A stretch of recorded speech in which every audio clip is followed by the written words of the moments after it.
So in case you're interested, this is what we're doing next, okay? You have that book or something that looks something like that book.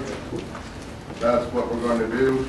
And probably, as I said, after that, we'll have an exam.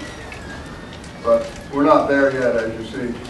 So you can kind of figure what the time will look like as we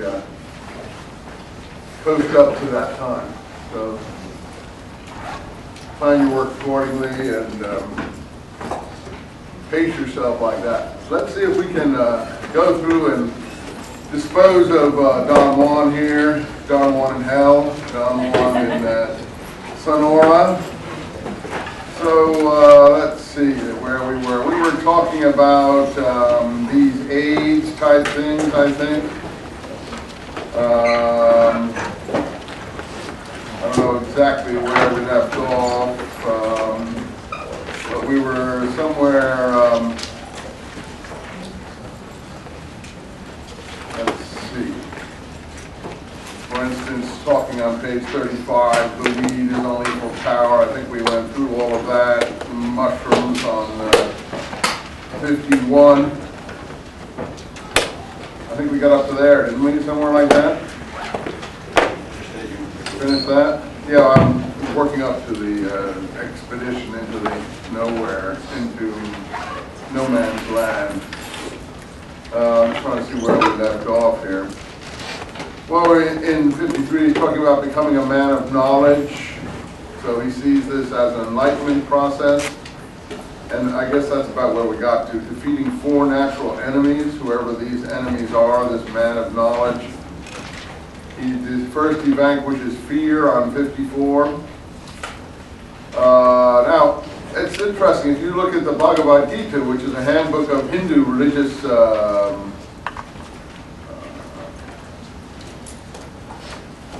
activity or insight or inspiration, you'll find language very similar to this. The only difference in the end is that these people are using hallucinatory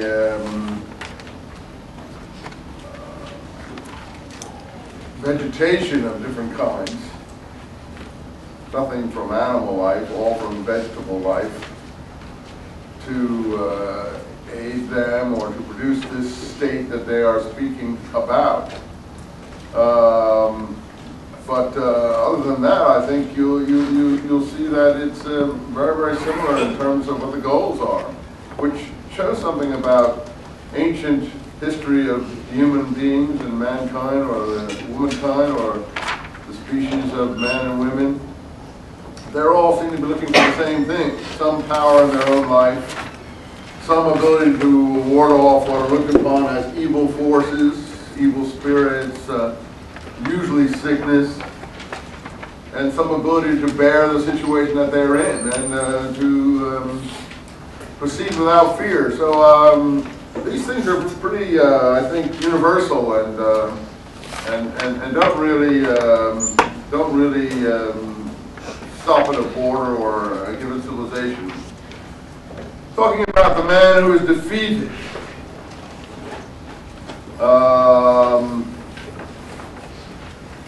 His second enemy speaks about not dying here. Who doesn't die at this point? I kind of, what becomes of a man who is defeated? Does he die? And I don't know why he does or doesn't die, but the second enemy is trying to become a man of knowledge and not become a clown is, it seems to me, again, I don't follow this. Darkness and fear again. So, again, I'm not sure what these enemies, this isn't very consistent. He will know at this point the power he's been pursuing for so long is finally his. He can do with it whatever he pleases. His allies at his command, his wishes, his rule. Anyway, it's power. And losing power, how does he lose power? And his enemies finally defeat him. Anyway, all this is very confusing to me. If you can make any sense out of that particular lecture, please do. What's the third enemy? This seems to be, second enemy seems to be fear. When he gets control over himself, just like Hinduism, and he knows how to use his power, then he defeats his third enemy, whatever that one is. And the fourth enemy, I can understand, old age. That is clearly something that creeps up on all of us. Yeah. I may be wrong, but from what I got from it, I got that the enemies were fear, clarity, power, and old age. Okay, well that's better. You've read it more closely than I have and more recently. So fear is the first one. What's the second one? Clarity. And he doesn't want clarity, he does want It's clarity. almost as backwards as thinking that you have too much, and that you're away from being further, something like Oh, that. that's a good point, yeah. People who are smug in their knowledge, people who think that they know everything, that they're already full of clarity, will defeat themselves from becoming more clear, in other words. So it's a kind of overconfidence, smugness, lack of desire to continue getting greater insight, basically. And the third one you said was? Power. What's the problem with power? Power turns against itself? Yeah, and I think he also discussed letting something have power over you, or Doing being something too else. involved in something such as, and later in the book, like the ginseng weed, letting that control you and the power of that attention. A lot of, for instance, addicts get the things take over them, and they become dependent. The power itself dominates them, not them the power.